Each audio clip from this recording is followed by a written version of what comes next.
Omer Dagmara, nous sommes aujourd'hui Daf Mem Tet, en haut de la page. Alors, ou le Rabbi Akiva, on a vu hier une dracha des psukim de Nazir et du Kohen Gadol, la Aviv ou Limo, la Hiv ou la Hoto, la Loitama, ou dans Kohen Gadol, la Aviv ou Limo, Loitama. On avait donné la dracha selon Rabbi Akiva et selon Rabbi Ishmael. La Gemara demande au Rabbi Akiva, Mirde lo shna Kohen Gadol, Echude velo shna Kohen Gadol, vehu Nazir, Nafka mile Ahiv. D'après Rabbi Akiva, il n'y a pas de différence s'il est que Kohen Gadol ou s'il est et Kohen Gadol et Nazir. Dans tous les cas, on apprend qu'il a le droit de se rendre impur pour un Met Mitzvah. On l'apprend du mot le Achiv, qui est en plus. Alors la Gemara demande, si on apprend tous ces cas-là, il est Kohen Gadol ou il est Kohen Gadol et Nazir, on apprend qu'il a le droit de se rendre impur pour Met Mitzvah de le Achiv. Qu'est-ce qu'on fait avec le Aviv ou l'Imo? La Mali, pourquoi la Torah nous dit le Aviv ou l'Imo? Qu'est-ce que ça vient nous apprendre? Triché, Dei Katav Aviv, si la Torah nous avait écrit que Aviv, qu'il n'a pas le droit, le Kohen Gadol, se rendre impur pour son père, est-ce que j'aurais pu déduire sa mère? Non, pourquoi? Dei Katav Aviv Ava Amina Hainu Ta'amad Delo Mitamele Mishum de Hazaka Be'al Mahu Aval Imo de Yadain de Yelidite Litamela. Si la Torah t'avait écrit que le père, j'aurais dit, bon, c'est normal qu'il ne va pas se rendre impur pour son père. Parce que son père, c'est simplement une chazaka. C'est une chazaka que c'est bien son père. Il y a une évidence? Non. C'est une chazaka, mistama, que sa mère, elle est cheskat kshera. Mistama, donc, si c'est l'enfant de sa mère, c'est son père. D'accord?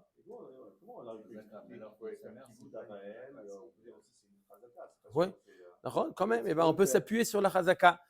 Il y a une fois une question qui a été posée à Reb Chaim Ibrisk. Petite parenthèse, Reb Chaim Ibrisk. Reb Chaim, comment? Reb Chaim Soloveitchik. Reb Chaim Soloveitchik. Reb Chaim Ibrisk, quand il était mamage enfant, d'accord? On lui a posé la question, et il y a marqué dans la lacha, c'est ramené ce cas-là dans la Gemara, que si jamais son père lui demande un verre d'eau, Maurice, et il lui demande, la mère aussi lui demande un verre d'eau, et le père et la mère demandent un verre d'eau à l'enfant, au père il faut amener. Pourquoi il faut amener au père? Parce que toi et elle, l'enfant et la mère sont chayavim du kavod du père. Donc c'est pour ça que le père a le droit de prime sur la mère. Préséance. D'accord? La Gemara, la question qui lui a été posée à Chaim Ibrisk, qui dit, je ne comprends pas. La mère, d'accord, la mère, c'est 100%. D'accord, c'est elle qui l'a accouché. La mère, on sait que c'est la mère. Bon. Bon. Bon. La mère, c'est évident. La mère, c'est du 100%. Le père, c'est Rov, Chazaka, c'est pas sûr. Il dit, comment ça se fait que quand tu as une évidence et tu as quelque chose qui n'est pas évident, pourquoi, si tu as quelque chose d'évident et quelque chose qui n'est pas évident, pourquoi tu devrais, la mère, elle demande un verre d'eau, Miko? La mère demande un verre d'eau, le père demande un verre d'eau, on doit donner au père. Pourquoi on donne au père en premier? La mère, c'est plus sûr que c'est sa mère que son père et son père. Sa mère, c'est du 100%. Son père, c'est Istama. Il lui ressemble, il a les mêmes yeux. Ok, c'est... Le Rav Chaim Soloveitchik, il dit, si je donne une priorité à ma mère, c'est une bgia sur ma mère.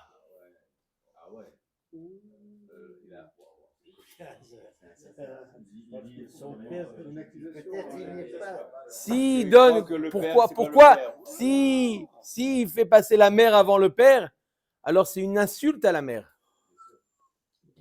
Pourquoi il fait passer la mère avant le père? Ne pas être le père. Donc c'est une insulte. Elle est belle la réponse ou pas?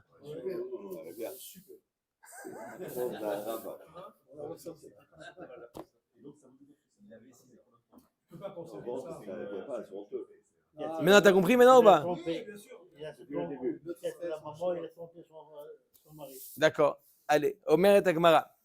Donc la Gemara nous dit pourquoi il y a marqué dans la Torah les aviv ou l'imo. Si la Torah l'avait écrit que les aviv, que le Kohen Gadol n'a pas le droit de se rendre impur pour son père, je lui dis c'est logique. Pourquoi? Qui me dit que c'est son père?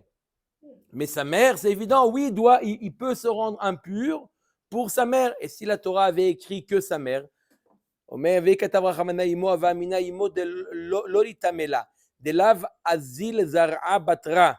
Aval aviv kevan de amarmor le mishpechotam levet avotam ema litamele kamashmalan. Si la Torah t'avait écrit que la mère et pas le père, j'aurais dit ah, je comprends pourquoi la mère, l'enfant, le Kohen Gadol ne peut pas se rendre impur pour sa mère, puisque l'ascendance provient du père et non pas de la mère.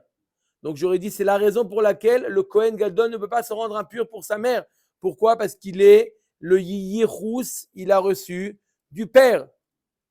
Donc j'aurais dit c'est normal, il ne reçoit pas de sa mère, donc c'est normal, mais le père peut-être que oui. C'est pour ça que la Torah nous dit que le Kohen Gadol ne peut pas se rendre impur ni pour son père et ni pour sa mère. Elle a eu besoin la Torah d'écrire et le père et la mère. Omer et Agmara ve'al kol nafshot met lo yavo lamali. Qu'est-ce qu'on apprend du pasuk? Ve'al kol nafshot met lo yavo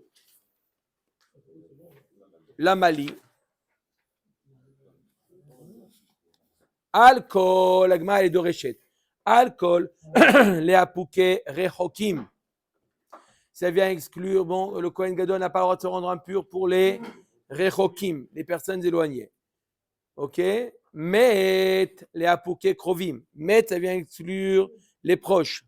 Nafshot, les apouké revi'it dam sheyatsa mishne metim. Shemetame be'ohel. Sheneemar alcool nafshot met lo yavo. Pareil, s'il y a un révite de sang, dans un OL, c'est métamé le OL, même s'il n'y a pas un mort entier, il n'y a qu'un révite de sang d'un mort. D'accord? Pas on est dans un laboratoire. Hein. Le révite, le mort n'est plus là, il reste un révite, une flaque de sang dans le OL. D'accord?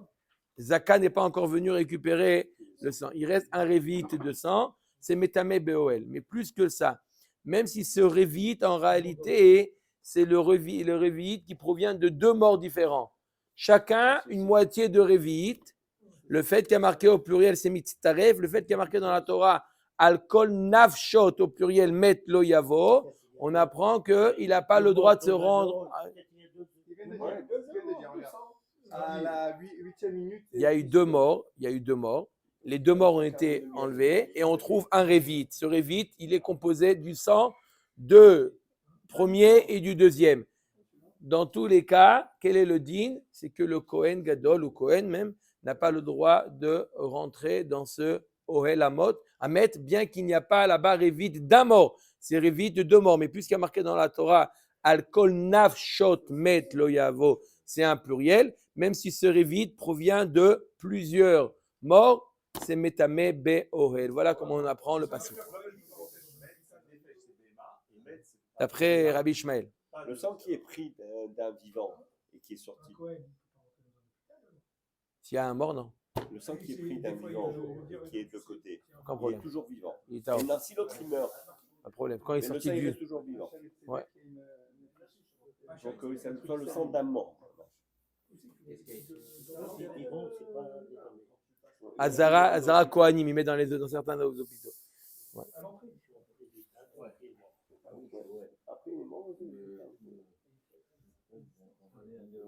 Il y a une question, quelqu'un qui m'a posé une question justement. Il y avait une Levaya il y a deux jours, quelqu'un, une femme mariée à un Kohen, qui était enceinte, qui voulait rentrer dans l'endroit où il y avait le mort, où elle la met. L'endroit où on fait les spédimes, c'était un endroit où il y avait. D'accord? Elle voulait savoir, elle m'a demandé C'est pas le Cohen qui est mort, c'est quelqu'un d'autre. Quelqu'un d'autre qui est mort. Là-bas où on était vendredi. Et C'est un garçon ou une fille, ça dépend. il y a la sœur du défunt. elle voulait rentrer, et elle est Kohénette, elle est enceinte. Ça dépend. Il y a le doute, c'est un garçon ou une fille. Alors, quel est le din dans ce cas-là? Le din, c'est qu'elle a le droit de rentrer, même si elle a fait une échographie, elle sait que c'est un garçon. Si c'est une fille, à l'intérieur d'elle, il n'y a aucun problème. Le problème, c'est si c'est un garçon. Une femme a le droit de se rendre une femme kohénette, a le droit de se rendre impure. Et mort à la kohanim, bene Aaron, velo bnot Aaron. La femme d'un Kohen ou la fille d'un Kohen a le droit de se rendre impure dans Oel Hamet. Le problème, c'est si c'est un garçon à l'intérieur. La réponse, c'est pourquoi c'est permis. Parce que c'est Tahara Bloua, puisque c'est absorbé à l'intérieur du corps, d'accord? Il y a une sorte de protection, ce n'est pas, la Touma ne peut pas passer par quelque chose qui est Baloua, qui est absorbé, donc elle avait le droit de rentrer, il n'y a aucun problème. Matnitin. Al elu tumot anazir megaleach.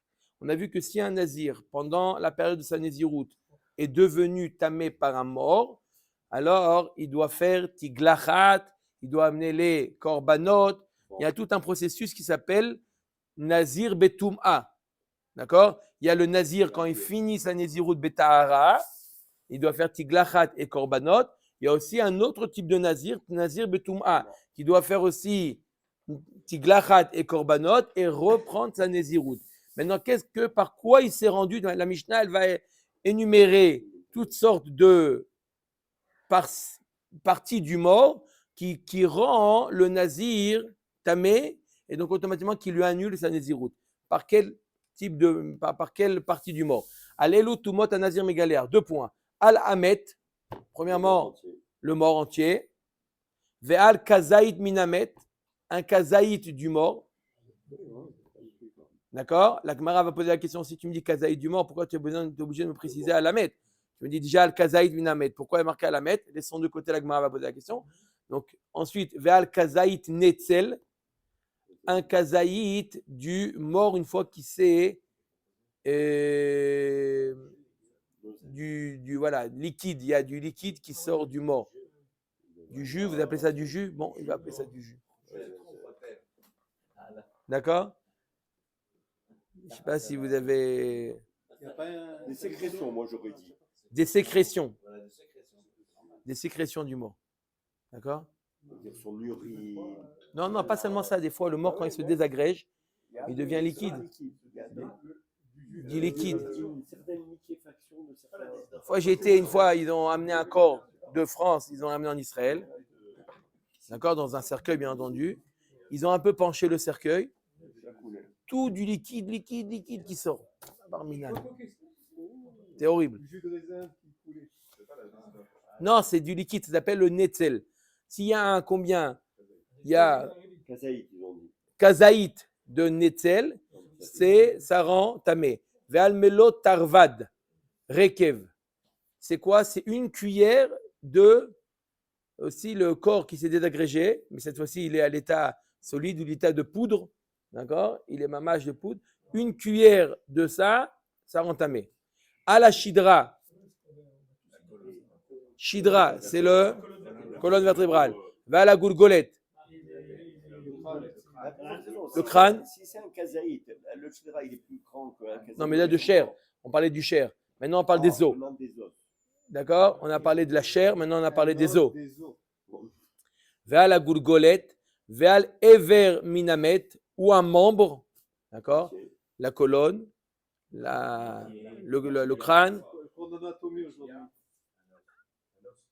Non, pas un os, un membre. C'est pas permis, mais ça n'annule pas la nésiroute. Khatsi goulgolet, ça n'annule pas la nésiroute. Voilà, ça n'annule pas sa nésiroute. Razak obarour. Val ever minachai, ou un membre, shiesh alav basar, ou un membre vivant.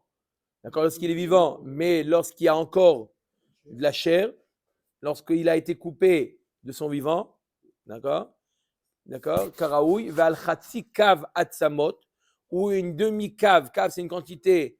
Hein, Miko, c'est combien un cave? 33 centilitres. C'est l'homme. Bon, khatsi cave atsamot, un khatsi cave, 1,2 litre, un khatsi cave d'os, Ve'al chatzi la log dam, un demi-log de sang. Alors, toutes ces choses qu'on vient de citer, est-ce que ça rend tamé par le contact, par le fait de le porter ou par le OL? Tout. Ve'al magaan, ve'al masa'an, ve'al ahilan. C'est quoi les trois? Le contact, les toucher, le fait de les porter, le portage et le fait de se retrouver dans le même OL. C'est OL. Non, ve'al ahilan, c'est pas le l'arbre. OL. Ouais. Ve'al etzem keseora, un os. Par contre, un os qui a la taille d'un grain d'orge. Voilà.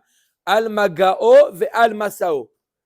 Par contre, dans ceci, c'est un os qui fait, maintenant, qui fait la taille de Seora, pas comme on a cité, hein, Hubert? On a cité des choses qui font plus que Seora, les os. Maintenant, si c'est un os qui fait que Seora, il est métamé que le contact et le fait de le porter. Al Eloua Nazir Megaleach. Sur cela, le Nazir, il doit faire Tiglahat, ou Mazé Beshlishi ou Bajvi. On lui fait la Haza'a 3-7. Vesoter et Kodmin. Il annule tous les jours précédents. Ve'eno Matril Limnot. Il ne recommence pas à compter que Ela Cheitar ou Meviet Korbenotav. Il se rend pur et ensuite il amène une semaine. D'accord? Il se rend pur avec 3 et 7, il se trempe au mikvé, et là il amène ses korbanotav. Vous m'éviez de korbanotav. C'est sauter, ça annule tout. Pourquoi? Et on avait Et il que repart à précédemment, zéro. quand il repart à zéro de 30 jours. 7 jours, il reprenait le compte. On a toujours dit que ça comme ça. Ça, je viens de dire ça, ce que je viens de dire. Non, sauter, ça veut dire que ça annule tout avant. Ça annule tous les jours. Il a pris sur lui une Nézirut de 30 jours. Ça lui annule les 30 jours de Nézirut. Donc qu'est-ce qu'il doit faire? Qu'est-ce qu'il doit faire maintenant? Il doit passer 7 jours de Tahara pour se rendre pur.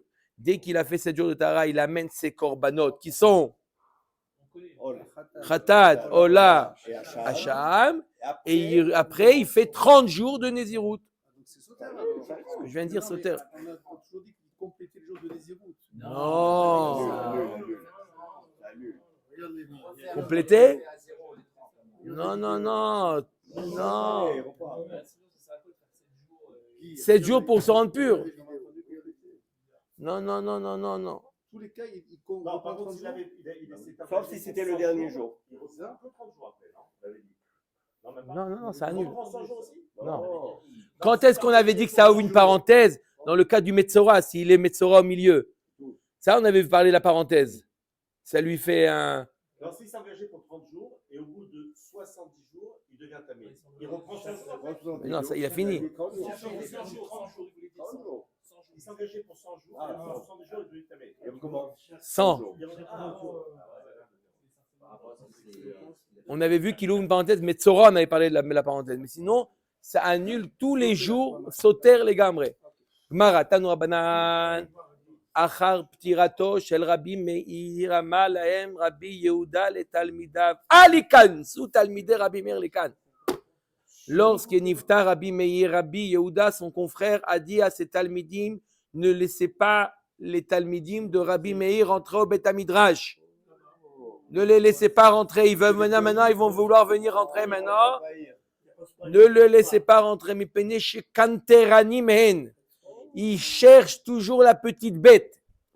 Ils ne cherchent pas le Hémed, ils cherchent toujours comme ça. Velo lilmot Torah embaim. Ils viennent pas pour étudier la Torah, je les connais ceux-là. Et là, les kapheni ba'alachot henbaim. Ils viennent pour m'embêter avec des halachot. Et notre maître, il a dit ça, et notre Rabbi Meir, il a dit ça. Ils viennent simplement pour chercher là. Donc, parce qu'ils étaient chez Rabbi Meir. Jusqu'à maintenant, chacun il avait son Beth Midrash. Laissez-moi tranquille. Il y avait le Beth Midrash de Rabbi Meir, le Beth Midrash de Rabbi Yehuda. Il dit maintenant, ils vont tous venir ici se rappliquer. Laissez-les dehors.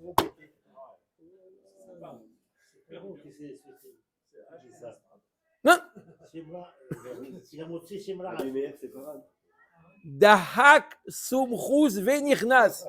Sumchus, il était l'élève de qui? De Rabbi Meir. Et il a réussi à Amar lahem. Et bien entendu, il a une remarque à faire. Car Shana li Rabbi Meir. Comme ça, il m'a enseigné Rabbi Meir. Alelu tumot anazir megaleach. La Mishnah qu'on vient de voir. Alamed val kazaïd minamet. Voilà ce qu'il m'a enseigné Rabbi Meir. Il a enseigné la Mishnah qu'on vient de voir. Kaaz Rabbi Yehuda. Rabbi Yehuda, il s'est énervé contre lui. Amar lahem. Lokach amarti lachem. Ali kansu talmidei Rabbi Meir. Les kan. Je vous ai pas dit de ne pas les laisser entrer. Voilà comment il commence. Ouais, c'est pas bien ce qu'il a dit. C'est juste. Hein. Mais penez chez Kanteranim hen. Il nargue, il cherche, il provoque. Al-Kazaïd minamen megalach almet lo kol sheken. Qu'est-ce qu'il amène cette Mishnah? Il y a marqué déjà sur Kazaïd. Il est métamé. Il est de Mégaléach pour mettre. Voilà, vous voyez que comment ça commence mal. C'est Rabbi Meir qui a dit cette Mishnah. Rabbi Yehuda, il dit, elle a un problème cette Mishnah. Vous voyez qu'elle a un problème. Al-Kazaïd Almet, il est Mégaléach et Al-Kazaïd Midamet. Elle a un problème cette Mishnah-là. Pourquoi? Si déjà pour un Kazaïd, il est Mégaléach, il doit faire Tiglarat. Alors que tout le mort comme Sheken. Alors vous voyez bien qu'il commence. C'est pas moi. Il a commencé déjà. Baruch Adonai Laolam, amen.